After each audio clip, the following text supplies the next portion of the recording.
Well, we're turning to disturbing allegations involving two refugee shelters in Michigan. Victims of the war in Afghanistan seeking safety in Michigan after the Taliban's takeover. Well, they're now possible victims of abuse and neglect. And the accusations include verbal and physical abuse from staff, as well as sexual abuse among the teenage refugees.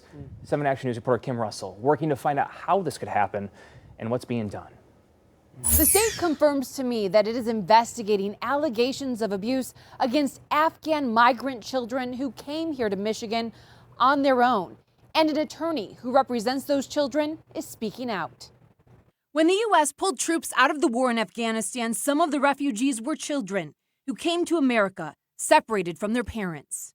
The number one concern children expressed was for their families they left behind. Jennifer Venegas is supervising attorney on the Michigan Immigration Rights Center's unaccompanied children's team. It filed complaints on behalf of children at 2 shelters, one ran by Samaritas in Grand Rapids, and another federal emergency intake shelter, Star Commonwealth, in Albion. She says there were complaints about sexual abuse by another child and physical and verbal abuse from staff. These are children. It should not feel like detention. They didn't do anything wrong. Through an interpreter, hearing some of the stories of these young men, not knowing if the home that they left is still up, not always knowing where all their family members are. Kevin Vandenbosch is the COO of Child and Family at Samaritas, the state's largest foster care provider, which gave 19 unaccompanied Afghan teen boys temporary shelter until they found longer-term homes. What can you tell me about the investigation underway right now? I can't give any details. I'm not allowed to give any details about that.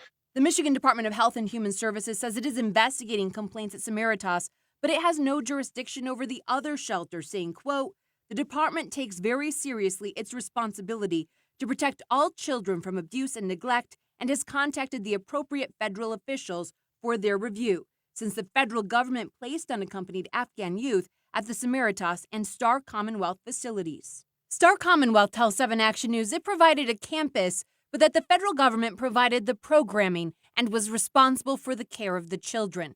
The federal government did not respond to our requests for comment. The attorney who works for these children tells me that what she experienced dealing with one organization that was under state jurisdiction and one that was only under federal jurisdiction shows that state jurisdiction provides accountability. If a site like that were to open in the future, to really push for state oversight. Kim Russell, 7 Action News.